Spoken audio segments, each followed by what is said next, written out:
Paolo Avellino at Kim Chu, nag-post-Valentine dinner date, may spark na ba? Matapos ang kanilang pre-Valentine event para sa fans, tila hindi pa tapos ang kilig nina Paolo Avellino at Kim Chu.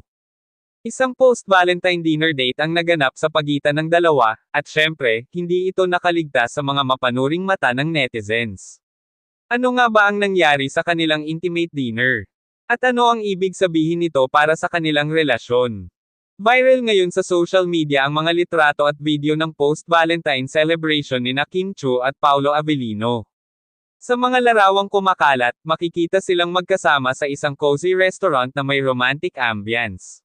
May mga kandila sa mesa, eleganteng setup, at tila isang espesyal na okasyon ang kanilang ipinagdiriwang.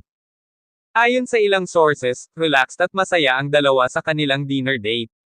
Napansin ng fans kung paano tumatawa si Kim habang si Paolo naman ay tila hindi inaalis ang tingin sa kanya. Dahil dito, maraming netizens ang nagtanong, may something na ba talaga sa kanila? Paolo, gusto ko lang siyang pasayahin. Nang tanungin tungkol sa dinner, simple pero makahulugan ang sagot ni Paolo. Gusto ko lang siyang pasayahin at bigyan ng oras kasi deserve niya yon. Dahil dito, mas lalo pang nagliyab ang espekulasyon na may espesyal nang namamagitan sa kanila. Bagamat hindi pa nila diretsahang inaamin kung may namumuong romance, ang kanilang body language at chemistry ay nagsasabi ng higit pa sa mga salita. Sa isang interview bago ang dinner date, napansin ng mga host kung paano lumiliwanag ang mukha ni Kim tuwing si Paolo ang pinag-uusapan. Nang tanungin kung ano ang pinaka-special kay Paolo, ito lang ang sagot niya. Siya lang yung ganyan sa akin, iba siya. Ano kaya ang ibig sabihin ni Kim dito? Iba bilang kaibigan. O iba bilang isang espesyal na tao sa buhay niya?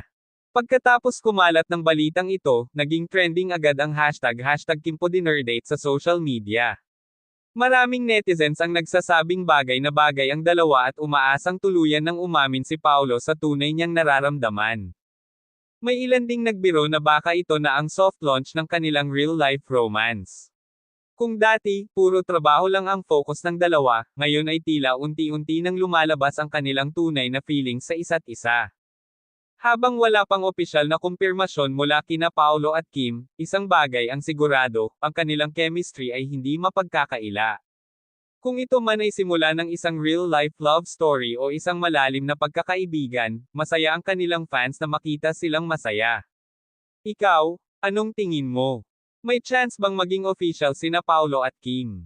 I-comment ang iyong opinion at huwag kalimutang mag-subscribe para sa iba pang showbiz updates.